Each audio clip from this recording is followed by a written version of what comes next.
Hello and welcome to the show with the new crazy hill climb cars added to BeamNG Drive.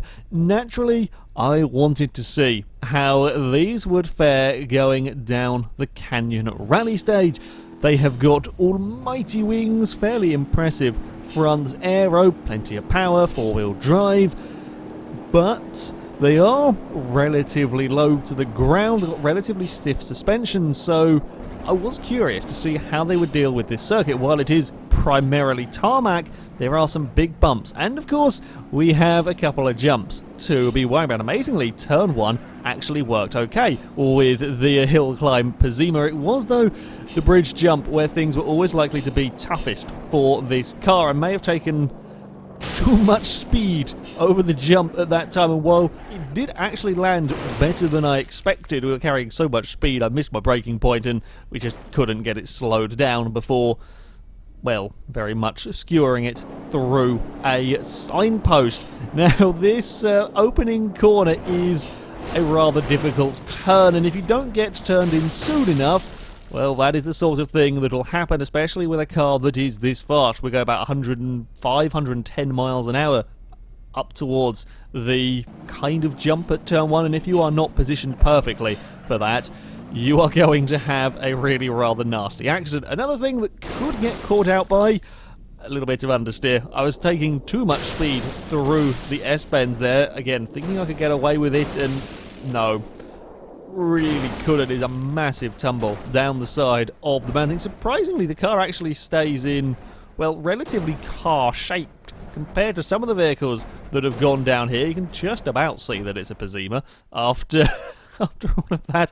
It is certainly not going to be working anymore, though. Yeah, not a good idea to try and carry too much speed through that section. Once more to the jump, the splitter, a bit of the splitter get caught underneath the car when I try to get on the brakes and just pitch the vehicle round.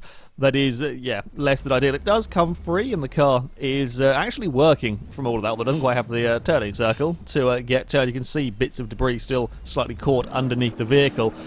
Yeah, when you lose that front splitter, if it does go underneath the car, you are going to be in a fair bit of trouble. A very bouncy landing across that turn 1 jump. I was a little too far to the inside, clipped the dirt, that tore the splitter off that went under the front wheel and tore the wheel apart, and amazingly I got stopped before going soaring off the canyon. But yeah, that is another quick way to ruin a run. As kind of expected, the very low ride height and aero parts getting caught underneath the wheels could cause an issue. Also, the bumps into that braking zone, so many cars have had little escapades off of the course into this pond. It's the brakes on this car are very, very good, so you think that you can get away with really pushing it under braking, and then you go to try it and you get the car slowed down just enough for the bump to upset it, and then, yeah, you're fired off into the water. Equally, don't turn in too soon through these very fast final corners. There is quite a bump on the inside there. I'd slightly forgotten about it. Went to try and take as much speed as I could through the corner. The front end got launched up into the air, and because of the speed we were going, we got to fly off of the course, and the car was once more wrecked. Still trying to find the kind of balance to go down here. A little bit too slow on this attempt. Yeah, 60 miles an hour was just too slow. We hit the ground at not a good enough angle, and that bounces the car. In this case, managed to spin it around. Once more, the vehicle actually survived that impact without any trouble, but, you know, the run is pretty much gone once you've spun the vehicle. I get a little bit of a twitch coming towards the jump this time. Again, that's not particularly helpful as bits of the front end up falling off. It was, I think, perhaps a snapped wheel or something certainly broken in the steering. As I went on the brakes, the car just pulled to the right, and I didn't realise in time to stop the car going tumbling off the mountain. Don't quite make a flag out of it, sort of a half-mast flag perhaps with the with the Pigeon. Yeah, the heavy impacts on the wheels, snapping up of the wheels, were something to really be watching out for. It did take a little bit of time to get the hang of this vehicle. When you have got so much speed in a car going down a course, it's not quite ideally suited to, not really ideally suited to such large jumps and so on. Yeah, a little bit of practice was needed. The brakes were good though. which is nice. Nice to have a car that will actually get stopped down into turn 2, and when you aren't horribly understeering, you can take some pretty damn good speed. Once more, try and get the speed right. It's about the high 60 miles an hour is what you want to be going for in this vehicle, and it will, you see it getting chucked about a little bit on the landing, but it's survivable. It's not going to snap sort of suspension bits, and hopefully not going to snap the front splitter off and have it go underneath the vehicle. Then you've got to be patient around this hairpin. It's a very long corner. It's very easy to try and go on that power a little bit too soon and end up straight off the course with understeer. So yeah, you've got to wait to get on that throttle. Now, across the dirt section, we did actually lose part of the front splitter, although it did come out the back of the car with no problems. Little bit of glitchy collisions going on with, it's like the little ties that go from the front bumper down to the splitter on this car. To get a little bit unhappy sometimes with the collisions. Now, being careful to make sure I stay out a bit wider to avoid the horrible bump on the inside, and indeed this time there is no problem. You're just waiting to try and get on that power. There is a bit of understeer through these faster corners, so you can't quite be flat out, although once you are out towards the line, you can run pretty much at 113, 114 miles an hour, running flat out towards that finish line, and the car will get stopped without having a terrible accident. These are good fun cars to drive. I do like these hill climb / time attack vehicles that have been added. They are very rewarding cars to drive quickly. Spin the camera around just to sort of assess the damage. Cracked windscreen, probably from the landing of the bridge jump, and you see the little side part of the front splitter. That's what went through the dirt section. Now, up next, we have the other time attack car, the Sunburst. I know we did run a Sunburst down last time. If I'd known they were going to be releasing time attack cars, I wouldn't have done that, but yeah, I wanted to take this down as well. And let's face it, the Sunburst that we took down last time was a rally version. It was a car designed to be dealing with off-roading and so on, and this is designed for a very, very different sort of competition, so would be interesting to see how this vehicle would fare in comparison. Now, this is quicker than the Pigeon, a faster accelerating car. You see about 112, 113 miles an hour through the jump at turn 1, and once again, relatively controlled on the landing. More good brakes will get the car slowed down for turn 2 as we weave it through these S's up towards the first of perhaps the biggest challenges on this course for the Sunburst. I was a little bit skew-whiff on the takeoff. We do kind of bounce around slightly on the landing. I just lock a front brake and can't get it all unlocked in time.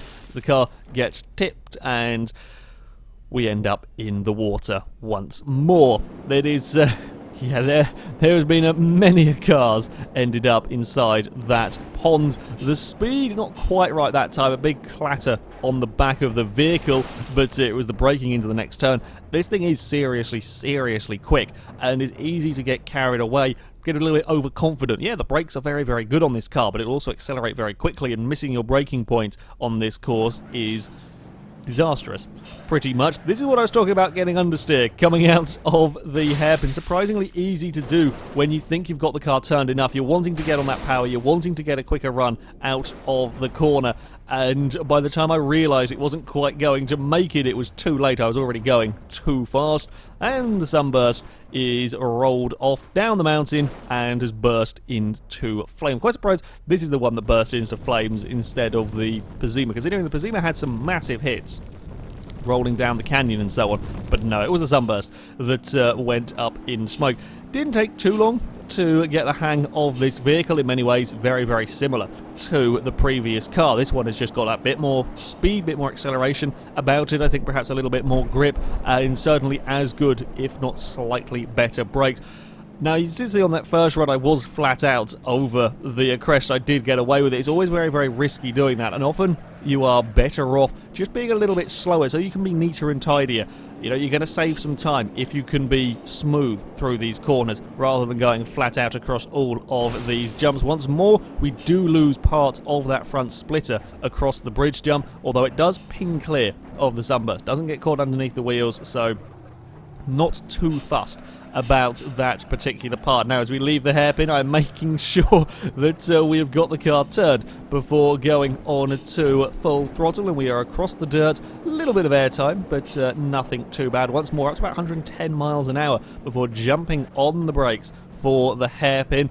It's, yeah, a very, very quick car, this one. Making sure that you get these braking points right is one of the tougher aspects of it as we now come to the final very quick flowing corners. Don't turn in too soon. We know about the horrible bumps on the inside, making sure to avoid them. Plenty of understeer through the next part. I'm waiting to try and get back onto that throttle as we've sorted it out through the corners. It is flat out almost across the final corner, even with me having a bit of a lift coming around that final turn.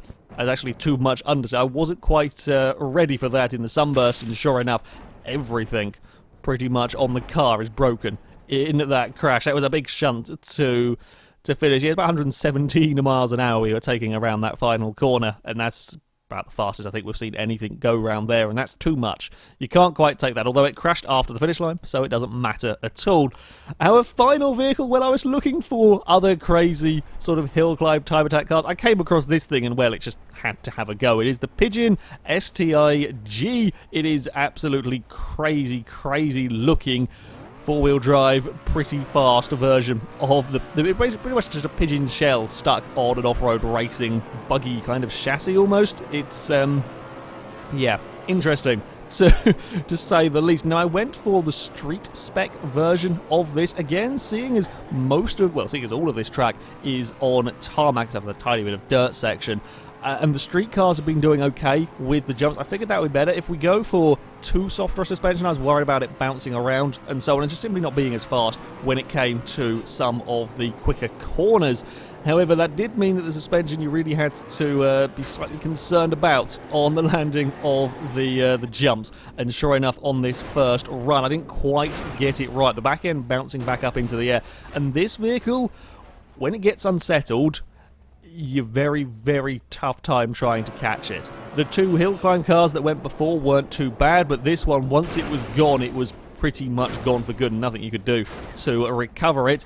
Turning too late for the kink at turn one. That was never going to, I've done that with any car, it's never going to work. I do love though how two of the wheels are gone flying past. There goes the third one. One of them is still just about attached to the back of the car, but yeah, that's a big accident. There aren't really small accidents with vehicles that are this fast on this particular course. Now, this car did love to nosedive. Of all of the vehicles that have gone in this series so far, this one in particular really loved to nosedive across the jump, which was a little bit of a concern. It also twisted in the air very easily if you weren't careful, so I was having to look out for that one, especially at the bridge jump. Turn one tended not to be too bad, although I did manage to lose control of this one under braking. I just couldn't gather it back up again, and just about clinging on to the side of the canyon there. Just about clinging on to the signpost with the front wheel there, because yeah, that's not an ideal situation to find your Pigeon. I lost the back end coming towards the bridge jump this time. Unusual place to go, but yeah, there's nothing I could do about it. The car started twitching. I tried to catch it as best I could, but it was already going 80 miles an hour towards a jump, and leaving that jump while essentially being sideways across the track, not a good idea. We almost make a flag out of the Pigeon as well. We don't quite. It spins itself free of the tree and amazingly rolls its way down a hill, hits a rock, does a backflip and a second one, and lands where, well, its wheels would kind of be. There is a lot of smoke pouring from the back of the car. It is completely and utterly ruined, but the engine does actually still work as well, surprisingly. But yeah, basically it landed on what would be its wheels. Too much speed at turn one was a problem with this. You really couldn't push it in the same way that some other vehicles have been able to up there. Again, as I said, with the hill climb cars, caution would have been, well, it would be the best way to go with this one. I was still experimenting, seeing what I could get away with, and you really couldn't with this vehicle. Once more, we get a big twist in the air. I try to do an epic J-turn recovery and just manage to clip the front wheel on the on the mountainside. Little bit disappointing. That would have been really awesome had it have worked. Sadly, it didn't. Also, the dirt, I got caught out with a bit of wheel spin across the bump there, and the car just starts twitching, and once it's done that, it's so difficult to recover it. I mean, I'm still trying to go for good runs, so I don't actually want to particularly go on the brakes. I thought I could get away with that one, and I just can't. Once it starts getting twitchy, you have pretty much had it, so you've got to be careful. Across the dirt section, the car may suddenly get some wheel spin. Incredibly, after that tumble, the vehicle is still kind of functioning. The wheels do spin. It does slightly tear itself apart. The chassis is so bent, though, that it is slightly undrivable. I'm amazed, though, that the car survived that tumble. Everything is shaking and wibbling down this fast section. I clip the bump, it launches the car. Somehow I've managed to gather it all up, but I'm still fighting the vehicle with oversteer and get it a little bit wrong through the second to last quarter and managed to ping off both of the wheels. Yeah, that crash started about 3 quarters sooner, but I couldn't quite gather it up and maintain the speed that I wanted to at that section, and in the end, yeah, it was too much for the Pigeon.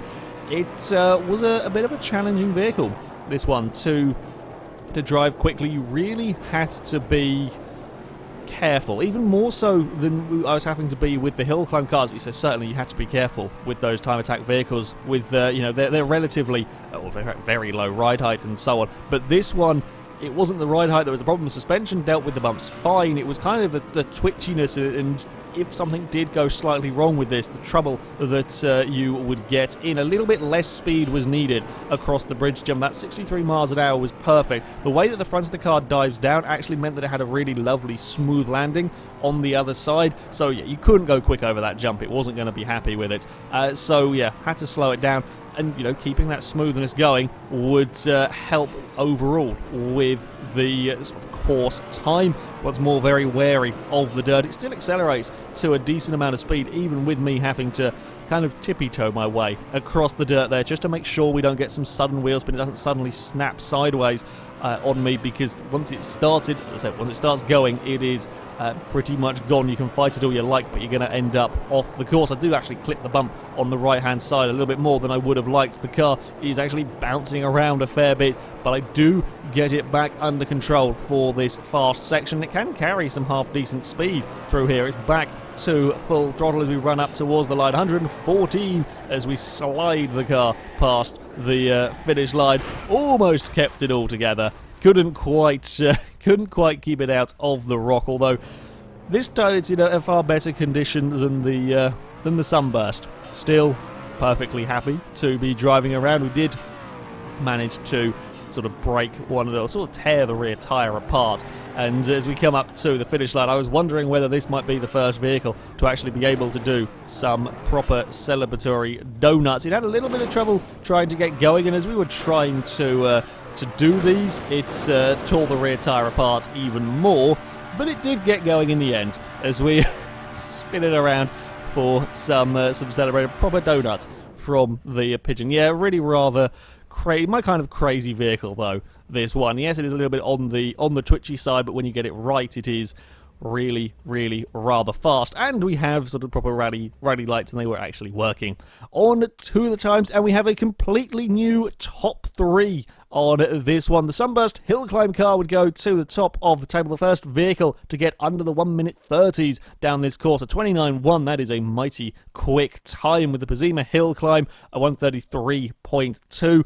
The Sunburst has just got better acceleration, bit better through the corners, better brakes and so on. Overall, just that bit better car.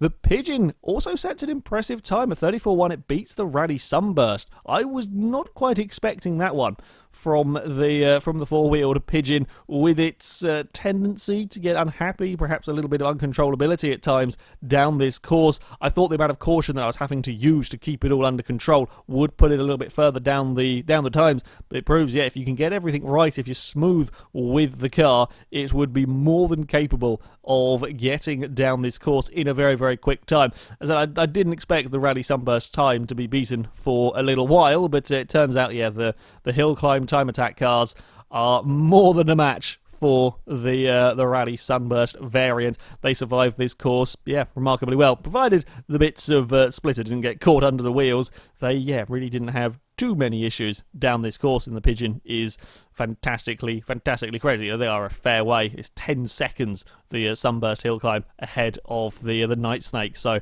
yeah, there's some quick times down this course. However, that is going to be it for this video, guys. As ever, I will put links to all of the mods used in the description so you can download them, have a go with them yourself. But thank you very much for watching, and until next time, goodbye.